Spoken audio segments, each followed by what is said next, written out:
I restarted my Animal Crossing island in 2024, but was it worth it?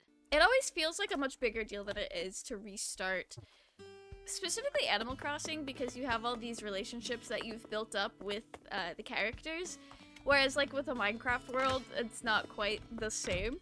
Hi, I'm Mel, and I spent most of 2020 and 2021 in the trenches of Animal Crossing New Horizons, making memories, decorating my island, and passing the COVID lockdown time just like everyone else. I've been playing on the same island ever since I got the game in April of 2020, and about 4 years later, it was time for a change. I'm still dressed up as a Starian. I've not opened Animal Crossing since like October. I know many in the Animal Crossing community have grown tired and burnt out of New Horizons, even returning to older titles like New Leaf, abandoning the latest game altogether. And while that is totally fair, I wanted to recapture that excitement and wonder that I had for New Horizons when the game was still new and shiny. The community around the game back then was very inspiring for me, and it was so fun knowing everyone on the timeline was doing the same things, playing the same game, and having a shared experience. That part of the fun, though, would be a lot harder to recapture in 2024 or later, but there were still some aspects of my enjoyment of New Horizons that were within my control. So I dusted off my game and hit the big scary delete your save data button. Okay. I'm so excited. It's been 4 years just about since I've seen this. Actually, funnily enough, when I first got this game, my ex actually got it for me, and since it was during lockdown, there was like a good 2 weeks where what he would do is he would play it for me, but then like just FaceTime me so I could see what he was doing. So I actually never set up my original island. So now it is fully within our hands. Okay, let us be the first to congratulate you on your wise decision to sign up for this adventure. We're going on an island getaway the like last couple weeks of February. These are very different from the ones that I had initially. Do I want my town square? Okay, so this is one thing we need to like think about because the town square and the airports are two things that cannot be moved without modding your game. Why does this island? Okay, I can't point to it exactly, but the bottom right island. Why does the river at the very top kind of look like a dick? Why does it kind of look like that? I think we're gonna go bottom left. I'm going for that. So I'm very excited to see who's landing with us today. Oh, I don't know these! These are new to me! I've never had these villagers before, but they look very fun. Having that fresh start was invigorating.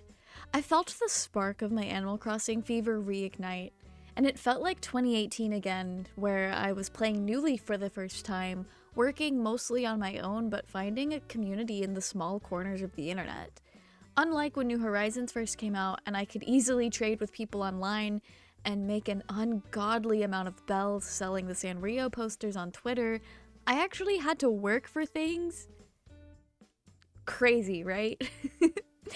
Earn bells the way Tom Nook intended.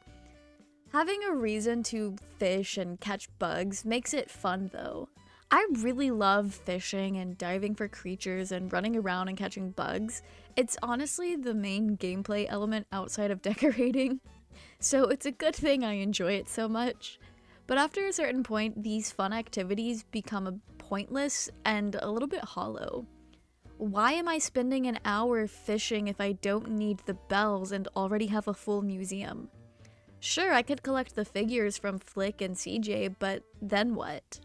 Now, I'm no stranger to finding my own joy in games with no set objective. I mean, I play vanilla Minecraft and have the time of my life doing it. But Animal Crossing loses that drive after a while because once your island is to your liking, what else is there to do? You could redecorate, run around and build friendships, maybe invite people to your island for coffee. All of those things can be fun, but they lose their spark after a while. Villagers are a little bit stale compared to previous games. However, that's a very common complaint across the franchise. Like, I've seen people saying that about New Leaf back in the day.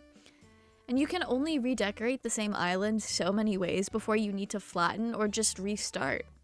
So it seems pretty clear to me that restarting your island is kind of the answer.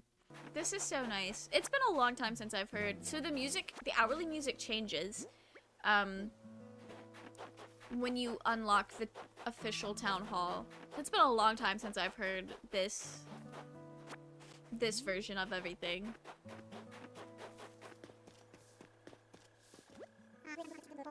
Just you had some success foraging for tree branches? I very much did. Allow me to lighten your load. The early game for New Horizons is honestly so fun. You have nothing but the clothes on your back and a tent given to you by Tom Nook. 2 other souls are sharing this deserted island experience with you though, and it's cozy. The untouched island is something I really love, and one thing I really missed once I started terraforming and over-decorating my original island. I regretted losing the natural terrain, and the feeling of this being an island we found and settled on was lost. For me, that took away from the game. Don't get me wrong though, I absolutely love the terraforming. I wish it wasn't so clunky, but I love that they added it in the first place, and hopefully if they continue to have terraforming in future Animal Crossing games, Nintendo improves it. However, one thing I noticed when terraforming and honestly even modding my 3DS and my New Leaf Town was that having too much power ruins the game for me. Terraforming is nowhere near the same as modding and bending the laws of the game to fit my will, but it tapped into that feeling of what's the point?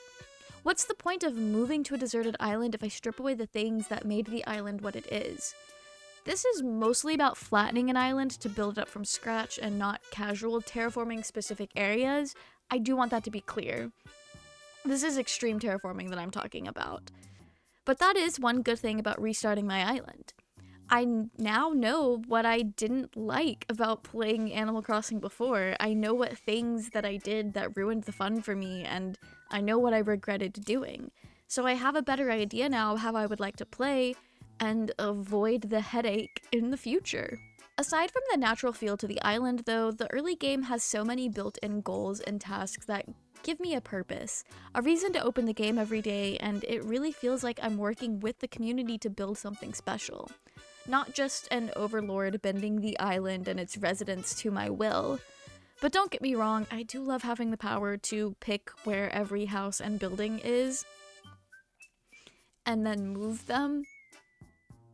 As much as I love the life simulator aspect of Animal Crossing, I also love to decorate. Do not ask me how much time I have spent playing Happy Home Designer on the 3DS or the Happy Home Paradise DLC. But before I can go wild decorating, I actually have to gather materials to make items, search for DIY recipes, and earn bells to buy furniture. There's payoff to my actions that feels more tangible compared to a 4-year-old island that already has everything I could ever dream of. I've also just been enjoying letting random villagers move onto my island. It's allowed me to get to know so many villagers that I've never seen before, outside of maybe encountering them in the mobile game Pocket Camp. I know there's a lot of pressure to have cute villagers or a set of dreamies that match your theme, but honestly, I don't feel like doing that. I enjoyed the mystery and anticipation while I wait for new villagers to move in. Who will they be? How will they fit onto the island? Who will they get along with? And how am I going to decorate their area? I've just been winging it on my new island, going with the flow and enjoying life as it happens, and honestly, that is a lot more fun for me than trying to meticulously plan an island that's more like an art piece. I do greatly admire people who set themes and make these stunning islands that I see on social media and in dream addresses, but that is not how I enjoy playing the game, and it took a lot of trial and error on my part to figure that out. There's also just less pressure to play like that now that the community online is much quieter and smaller. So if you're thinking about restarting your Animal Crossing island, I say go for it.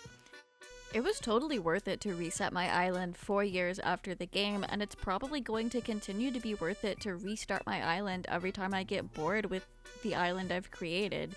That's just the cycle of this game. It's like starting a new Minecraft world every time you get bored of the old one, or after taking a break for a while from playing Minecraft. That's just how it goes. Animal Crossing New Horizons is like the Minecraft of Animal Crossing.